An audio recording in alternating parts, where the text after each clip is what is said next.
Advokaat Hendrik van Staten.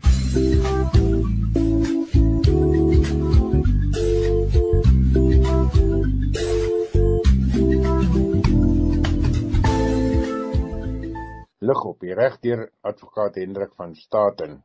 Ons gaan nou kyk hoe werk borgtog. Ja, want almal weet omtrent dat as 'n mens aangehou word, dan kan 'n mens vrygelaat word op borg, maar weet ons regtig wat borg behels? Nou, borgtog, wat is dit? Nou, dis nie 'n geval waar mense 'n saak uitkoop nie. Dis net X wat jy betaal, 'n sekere bedrag, om te verseker dat jy verskyn in die hof. Want as jy nie opdaag in die hof nie, verbeur jy baie keer jou borggeld. Dan word 'n beurt verklaar aan die staat en die staat vat jou geld. Tweedens is dit ook baie belangrik dat mense in ag neem dat borgtog is nie 'n aanduiding van onskuld of skuld nie. Dis iets wat nog bewys moet word. Dus is dit net borg wat jy staan vir geld, sodat die staat jou nie hoef aan te hou nie, maar jou liewers vry kan laat gaan na jou huis toe of die plek waar jy vakansie hou. Maar net so kry mens verskillende tipes borg. Dis nie van noodwendig jy moet in 'n hof verskyn vir borgtog nie.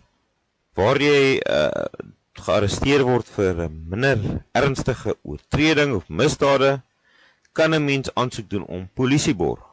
En dit kan deur 'n polisiekantoor toegestaan word. Gewoonlik 'n offisier wat in beheer is van die skof kan dan toestem dat 'n mens uitgaan op polisieborg. Nou dit is 'n proses waar jy dan nou binne in die stasie aansoek doen vir borgtog en jy dan vrygelaat word. Dan die tweede een wat meeste mense mee dan nou seker kennis dra van is landdroshof borgtog. Nou dit is waar die hof besluit dat iemand vrygelaat kan word op borgtog. En dit sal 'n meer ernstige aangeleentheid wees. En dan kry mens Hooggeregshof borgtog. Nou gewoonlik baie ernstiger misdade soos moord, verkrachting en gewapende roof word in die Hooggeregshowe aangehoor en dan kan mens in die Hooggeregshof ook borgtog kry. Nou die vraag wat baie mense het, en ek het ook al self gewonder op 'n tyd, maar hoe werk dit sogenaamde gevaarlike misdadigers soms uitkom op borg? Is dit nie nadelig vir ons as Jan publiek dat sulke persone vryloop tussen ons nie? En weer eens is dit dieselfde geval soos met iemand wat vir aanranding gearresteer word is. Die grondslag in die Suid-Afrikaanse strafreg is dat 'n persoon is onskuldig totdat jou skuld bewys kan word. Nou, daar's verskeie faktore wat in ag geneem word wanneer daar besluit word om 'n persoon wel op borg vry te laat, waar die howe na kyk. En die eerste een is gaan die persoon wat aansoek doen vir borgtog die ondersoek belemmer of inmeng met getuienis? Tweedens, is die persoon 'n vlugrisiko of nie? En die derde ding is die belang van die gemeenskap. Is die persoon 'n gevaar vir die gemeenskap? Nou, na aanleiding van dit, sal 'n hof dan gewoonlik die faktore opweeg om te kyk of 'n persoon wel op borg vrygelaat kan word. Nou, dinge wat help vir 'n persoon vrygelaat te borg op borg is byvoorbeeld om sy paspoorte in te handig. As jy 'n paspoort het, handig mense dit in, want dan is jy nie 'n vlugrisiko dat jy na 'n ander land toe sal vlug nie. Nog 'n ding is, as jy 'n vaste adres het en jy 'n vaste werk het, dan is dit ook, want jy sal die veronderstelling is dat indien jy 'n vaste adres het en byvoorbeeld 'n vrou en kinders of jy besit eiendom, is die kanse goed dat jy nie net alles so sal laat en vlug nie. Ook waar 'n mens dan soos ons sê 'n gevaar vir die gemeenskap inhou waar jy mense weer kan aanrand vir alles wat 'n geweldsmisdryf is, dan sal dit nou wees dat jy nie vrygelaat word nie. Maar as dit iets is soos 'n witboortjie misdaad waar mens byvoorbeeld geld gesteel het na bewering, dan is die kanse goed dat 'n mens wel vrygelaat kan word. Nou, nog 'n tipiese wanpersepsie wat oor die algemeen by Jan publiek dan nou daar is as 'n persoon op borgtog vryloop, beteken die polisie het nie 'n saak nie. En eerstens, dis glad nie die geval nie. Borgtog het niks oor die sterkte van 'n of die meriete van 'n saak te doen nie. Borgtog is net daar om die persoon dan nou te laat gaan en voort te gaan met sy lewe, want onthou, nie alle misdaad is ernstig nie. En die tweede ding is ook, daardie persoon het ook 'n lewe waar hy moet aangaan, en indien ons elke persoon wat verdagte is vir moontlike misdaad moet toesluit, sal ons aanhoudingsselle en die tronke oorvol wees met verhoorafwagtinge persone, waarvan baie van hulle onskuldig bevind sal word.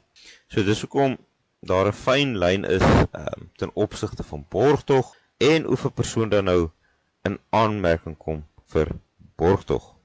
Nou, volgende ding waarna ons gaan kyk is parool. Nou dis ook iets wat soms met borgtog, waar persone dan nou die mekaar raak met borgtog en parool. En die vraag is dan altyd, maar hoekom sien ons mense terug op straat? Ek weet, soos persone wat besit van dwelms gevind word, is baie gou weer op straat, en baie van die mense wat 'n mens dink groot skelms is, of wat selfs skuldig bevind word, byvoorbeeld vir diefstal, as jy uitvee 6 maande later is die persoon terug. Nou, wat is parool? Nou, omdat daai persoon terug is in die samelewing, beteken nie die persoon is onskuldig nie, want parool is deel van die vonnis. Dis nie ekstra genade nie, dit is, die persoon is op parool vrygelaat vir 'n periode, waarin hy nog steeds, hy of sy aan streng voorwaardes moet voldoen. Nou, dit word toegestaan en 'n mens kan aansoek doen vir parool, nadat jy 'n minimum tydperk van jou vonnis uitgedien het, en daar dan nou verslae deur die paroolraad voorgelê word ten opsigte van jou rehabilitasie. Dit sluit in dat daar gekyk word na die persoon wat op parool vrygelaat word se gedrag in die gevangenis. Is die persoon aggressief? Neem die persoon deel aan rehabilitasieprogramme of afwentelingsprogramme, en nadat die persoon voor die paroolraad verskyn het, maak hulle dan 'n aanbeveling. Nou, wat is hierdie paroolraad waarvan ons praat? Die paroolraad is nie 'n politikus of 'n minister nie. Dit is 'n groep van professionele persone wat insluit korrektiewe dienste, soos sielkundiges, dominees en persone wat interaksie het met gevangenes. So eerstens wat ons wil kyk is die gedrag in die tronk. Tweedens is die risiko vir die gemeenskap. En derde word dan nou ook insette van slagoffers gevra. Selfs by persone wat 20 jaar tronk toe gestuur is en dan vermoord in aanraking kom vir parool, word die slagoffers of die slagoffers se familie dan nou genader vir insette en ook om dan nou voorleggings te maak. Soos gevalle waar die persone dan nou vrywilliglik om verskoning vra en waar hulle vrywilliglik erkennings gedoen het, is die kanse beter dat die parool wel dan nou toegestaan sal word. Nou nie soos mevrou Chris Hani wat Janus Wallus se vrylating en deportering Poland toe teengestaan het nie, alhoewel hy een van die gevangenes is wat die langste in aanhouding in Suid-Afrika ooit was. Nou, daar's ook groot wanpersepsies wat onder Jan publiek dan nou daar is, en dit is dat, byvoorbeeld, die man is dan al 5 jaar vry, dis verskriklik belaglik. Nou, baie mense verstaan nie die 50% reël of minimum vonnistye wat 'n wet vasstel nie, want sommige misdade het vaste minimum periodes, soos byvoorbeeld 25 jaar vir lewenslange tronkstraf, voordat parool oorweeg mag word. Maar daar is ook 'n reël dat as jy die helfte van jou vonnis uitgedien het, kan jy in aanmerking kom vir parool. Dit is nou uitgesluit die misdrywe wat 'n vasgestelde statutêre periode het. Dit is ook iets wat ons op gaan kyk na 'n volgende program. Ons gaan nou eers weer 'n breek vat en na die breek dan gesels ons verder. Luister binnekort verder na advokaat Hendrik van Staten